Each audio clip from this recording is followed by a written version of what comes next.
Knackered. I may be the only person in the world who ties the Knacks, good girls don't, with Euripedes the Bacchae. Back in 1979, Good Girls Don't made it all the way to number 11 on Billboard's Top 100. The song's chorus of Good Girls Don't, Good Girls Don't, but she'll be telling you Good Girls Don't, but I do is a succinct spotlight on the intersection of moral imperative and biological necessity. When raw young hormones slap against rigid moralistic prohibitions, something's got to give, and it's usually chastity.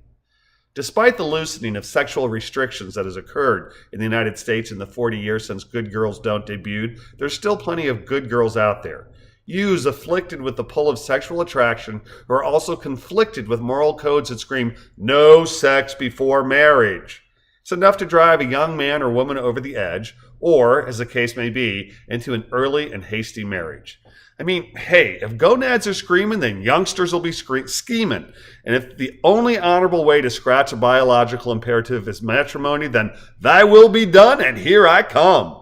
Insistence on rigid moral imperatives back our children into doing some pretty silly things. Arbitrary moral codes that are both contrary to natural urges and ultra-rigid can easily lead to good girls or boys to angst, rebellion, or early marriage. Who was it that said it is better to marry than to burn with lust? In 1979, I was a good boy, conflicted, hormone-driven, hell-bent on doing the right thing, and absolutely obsessed with carnal release. My moral code was screaming, no, no, no, no, while my desires demanded, go, go, go, go. A tough situation for anyone, let alone a good boy. Rigid proclamations concerning the base nature of our corporeal shells did nothing but keep me ignorant, guilt-ridden, and secretive, the unholy trinity of sexual development. 1978 ended with me splitting with my girlfriend of 3.5 years. She was great, but latching onto and cleaving unto a one and only from freshman year onward had grown stale. My first and I flirted with carnality. Okay, dabbled, but we refrained from consummation. It wasn't until the spring of '79 that either she or I progressed from outer to intercourse, both with partners that did not matter to us, nor we to them. What did love have to do with it? Not one damn thing, Tina. Good Girls Don't was released in August of 1979, the month that I became a college student. I was 18 and I didn't know what I wanted. Okay, maybe I did, but my good boy self was mighty conflicted. I had gone 12 months without a steady when I started dating my ex's good friend. She was hot, but unlike the 10cc singer who falsely declares that he's not in love, I definitely was not. In lust, 10-4. In love, nope. I returned to steady status, but felt even guiltier than I had in high school.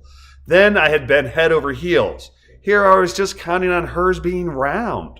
Our outer course was a physical release, for me, but she wanted love, something I could not give her. What does any of this have to do with Euripedes and his Bacchae? Plenty. In addition to being brought up with a rigid moral code, I was likewise reared in the school that touts thinking is always superior to feeling and that only fools or weaklings allow torrents of emotion to control them.